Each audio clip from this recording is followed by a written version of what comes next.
मैंने पिछली 5 तारीख को माननीय चंद्रशेखर जी के नेतृत्व में समाजवादी और राष्ट्रीय लोकदल छोड़कर आज़ाद समाज पार्टी का सदस्यता ग्रहण की है।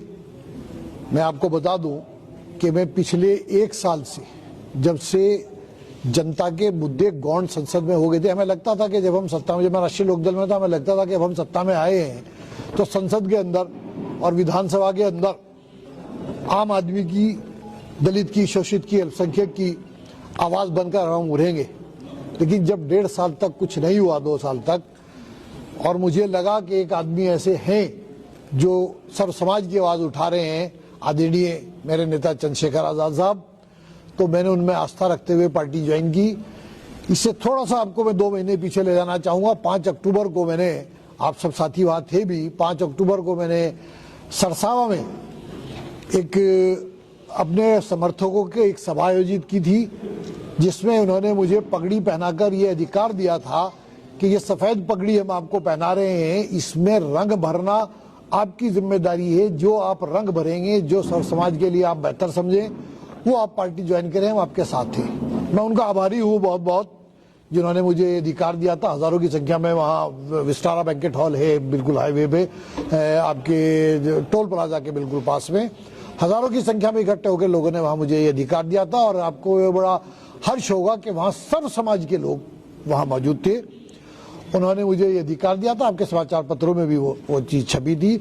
उसी को परिप्रेक्ष्य में रखते हुए मैं अपने उन सभी साथियों को से आपके माध्यम से अनुरोध करता हूं कि आपने जो मुझे अधिकार दिया था उसमें मैंने कहा था कि ऐसा रंग भरूंगा कि आप उसका समर्थन करेंगे। और जिस दिन से मैंने इस पिछली 5 अक्टूबर के बाद में 5 जनवरी को मैंने पार्टी ज्वाइन की, और इतने मुझे टेलीफोन उन समर्थकों के आए और सबने इस बात का हर्ष व्यक्त किया कि आपने बहुत सही निर्णय लिया है।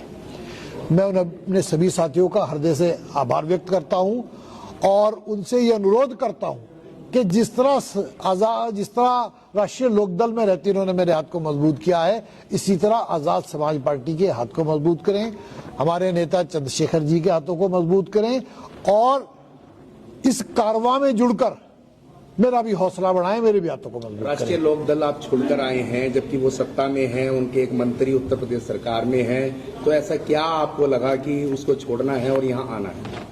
या ऐसी घुटन महसूस कर रहे थे कि मजबूर होकर छोड़ना पड़ा? मैंने आपको बताया कि हमने राष्ट्रीय लोकदल में जितना संघर्ष किया और इस जनपद के अंदर जिस तरह इस पार्टी के लिए मैंने संघर्ष किया, आप सब उसके गवाह हैं।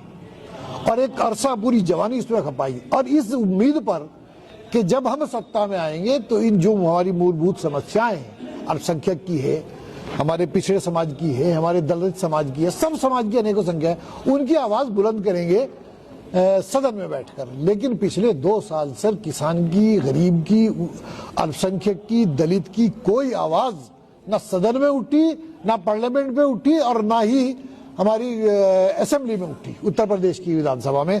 इस बीच हमने कई बार अपने नेता से भी संपर्क करना चाहा कि लोगों की हमारे से अपेक्षाएं हैं हमें, लेकिन पहले तो हमारी बात को नजरअंदाज किया गया और फिर हमें ही नजरअंदाज कर दिया गया। तो मुझे लगा कि यहाँ सिर्फ सत्ता का लालच है, इसमें कोई काम हम आगे नहीं बढ़ पाएंगे, इसलिए मैंने ये संघर्ष का राजनीतिक रास्ता चुना। हम सत्ता से निकलकर संघर्ष का रास्ता हमने चुना है, यही वजह है कि हम सत्ता लोलुप नहीं है। एक मेरा सवाल, जब से आप जिलाध्यक्ष थे तब तक विपक्ष में थे, लेकिन जैसे सत्ता में आए आपको जिलाध्यक्ष से हटा दिया गया, क्या वो टीस है एक मन में? देखिए, पद का आना जाना संगठन में ये एक सतत प्रक्रिया होती है।